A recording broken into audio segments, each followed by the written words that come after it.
सोचे मैं किया कर्महार करतार, बंदा सोचे मैं किया,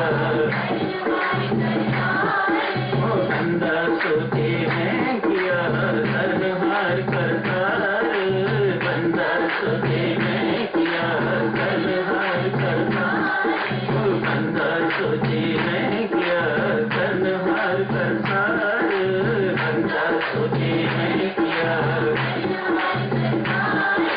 तेरा किया न होवेगा होगा वो मनहार, तेरा किया न होवेगा होगा वो मनहार, तेरा किया न होवेगा होगा वो मनहार, तेरा किया न होवेगा होगा वो मनहार, बंदा सोचे मैं किया कर्महार करतार, बंदा सोचे मैं किया कर्महार करतार, बंदा सोचे मैं किया कर्महार करतार, बंदा सोचे मैं किया, बंदा सोचे मैं किया कर्महार करतार, बंदा सोचे मैं किया कर्महार करतार।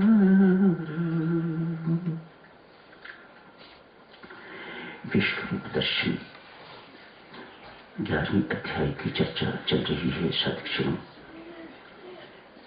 इस अध्याय का सार यही है, बंदा सोचिए मैं किया कर्महार करतार।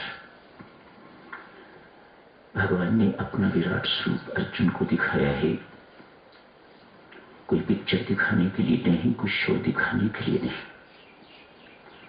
उसके मन से कर्तापन का भाव निकालने के लिए। ये समस्या हम सबकी है। अर्जुन के माध्यम से भगवान श्री विराट स्वरूप दिखा के तो हम सब को शिक्षा देना चाहते हैं। बंदा सोचे मैं किया कर्महार करतार, मैं हूं सब कुछ करने वाला, एक मेरी ही परम इच्छा सर्वव्याप्त है।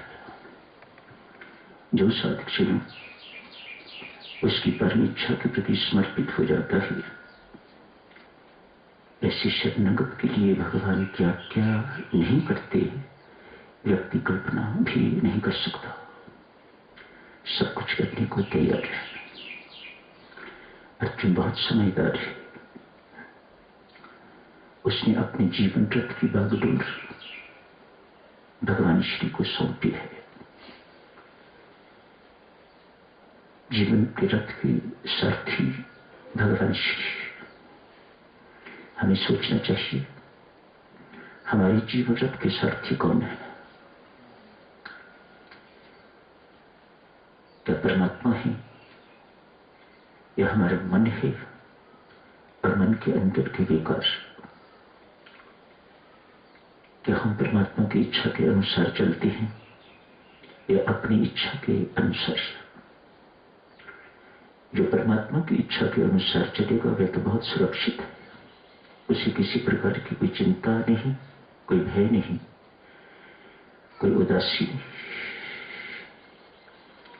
जो अपनी इच्छा अनुसार चलेगा चलता है, उसके जीवन में भय भी है, चिंता भी है, उदासी भी है, निराशा भी है, हताशी भी है, सब कुछ है। मैं देवी सच में बहुत पढ़ा लिखा नहीं हूं, आप सब इस बात को जानते हो, इस सत्य को जानते हो। सुनी सुनाई बातें ही हैं जो आपकी सेवा में अर्ज करता रहता हूं। परमेश्वर की महती कृपा है, जैसी भी टूटी फूटी होती हैं आप वैसे ही उन्हें स्वीकार कर लेते हो। मैं आपका हृदय से धन्यवादी हूं। आज साक्षियों जो परमात्मा के शरणागत हो जाते हैं, जैसा कि अर्जुन, भगवान Shri out of the way तो बड़ा छोटा शब्द है, उसके लिए क्या क्या करते हैं सत्य मानिएगा हम कल्पना नहीं कर सकते। प्रेम पूर्वक बातें करने का अधिकार शरणागत को। शरणागत की कल्पना भक्ति से कम नहीं है। भविष्य में भी शरणागत हुए नहीं, प्रभु राम के चरणों में पहुंचे नहीं, आकाश में लटके हुए हैं, लेकिन उन्हें तो यही लग रहा है कि वे भगवान के चरण शरण में पहुंच गए हैं। कैसे? भक्त की कल्पना किस प्रकार की हुआ करती है? मैं प्रभु राम के पास जाऊंगा, जाके उनके चरणों में प्रणाम करूंगा, कस के चरण पकड़ूंगा, वो मुझे कंधे से पकड़ के उठाएंगे, मेरी पीठ पर हाथ फेरेंगे, मेरे से प्यार करेंगे, मेरे से दुलार करेंगे।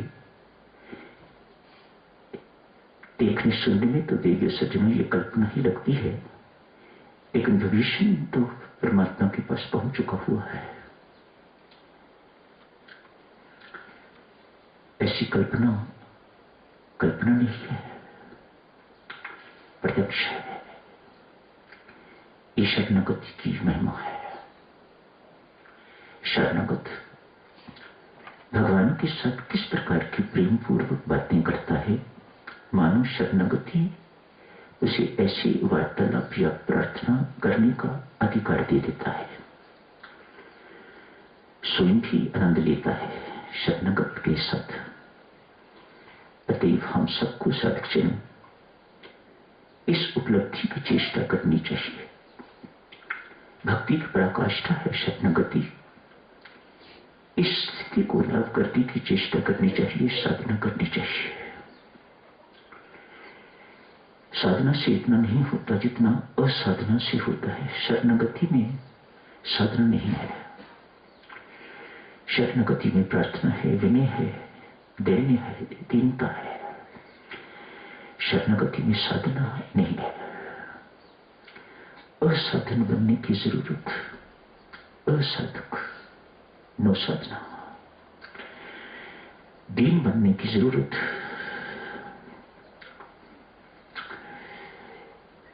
निर्धन बनने की जरूरत, हारने की जरूरत, थकने की जरूरत। शरणागति सरोवर सूख जाता है, पंछी उस सरोवर से उड़कर कहीं दूसरी सरोवर में चला जाता है। बेचारी मछली क्या करे? उसे न उड़ना आता है, न सरोवर बदलना आता है। ऐसी स्थिति को सदक्षण शरणागति कहा जाता है, जब परमेश्वर के अतिरिक्त और कोई सहारा दिखाई न दे। परमेश्वर को व्यक्ति अपना सर्व सहारा मान ले और उनकी चरण शरण में चला जाए, ऐसी स्थिति को शरणागति कहा जाता है, समर्पण कहा जाता है। अपना आप सौंप दिया परमात्मा आपके श्री चरणों में, तू जान तेरा काम जान। बंदा निश्चित हो जाता है, साधक निश्चित हो जाता है। उसे किसी प्रकार की चिंता, किसी प्रकार की शंका, किसी प्रकार का भय इत्यादि नहीं रहा करता। He is in the most safe hands. ऐसा विश्वास से होता है। तुलसी की याद आती है भक्तजनों। आज पहले तुलसी की बात शुरू करते हैं। भगवान श्री तुलसी से पूछते हैं, तुलसी तूने अपनी मुक्ति का क्या सोचा है? मेरे राम पूछ रहे हैं, ये अधिकार किसको मिलता है जो परमात्मा का हो चुका हुआ है? ये बातें बड़ी भेद की बातें हैं। भेद की बातें भक्त ही पूछ सकता है, न फिर भगवान ही पूछ सकता है। तुलसी तूने अपनी मुक्ति को क्या सोचा है? तुलसी कहते हैं, प्रभु शास्त्र के अनुसार दो साधन मैं जानता हूं। कौन कौन से? प्रभु राम पूछ रहे बच्चों की तरह। भक्तजनों सच मानना परमात्मा बहुत सरल है। बच्चा, निश्चल बच्चा, कहने सुनने में बहुत बड़ा है, लेकिन शरणागत के सामने, भक्त के सामने वह बिल्कुल उसी तरह का बच्चा बन जाता है जिस प्रकार का भक्त होता है, निश्चल निष्कपट। उदार, सब कुछ। कौन कौन से साधन हैं? प्रभु राम पूछते हैं। सर्वज्ञ एक अल्पज्ञ से पूछ रहे हैं। तुलसी एक भक्त, अल्पज्ञ सर्वज्ञ उससे पूछ रहे हैं कौन कौन से साधन? कहा प्रभु रस्सी बंधी हुई होती है। एक साधन ये है कि व्यक्ति साधना करके ज्ञान के माध्यम से अनासक्ति की तलवार से उसे काट देता है, ज्ञान का मार्ग। दूसरा, कहा भक्त अपने आप को प्रभु इतना सिकोड़ लेता है, रस्सी ढीली पड़ जाती है, अपने अपनी से गिर जाती है। भगवान ऐसी भोली भोली बातें सुन के बहुत प्रसन्न होते हैं, गदगद होते हैं, बहुत प्रसन्न हो रहे हैं। तूने कौन सा सुना है? प्रभु पूछते हैं। दो तो तूने बता दिए, तूने कौन से चुने हैं? कहा प्रभु मैं दोनों के योग्य नहीं, अतएव मैंने तीसरा चुना। तो क्या?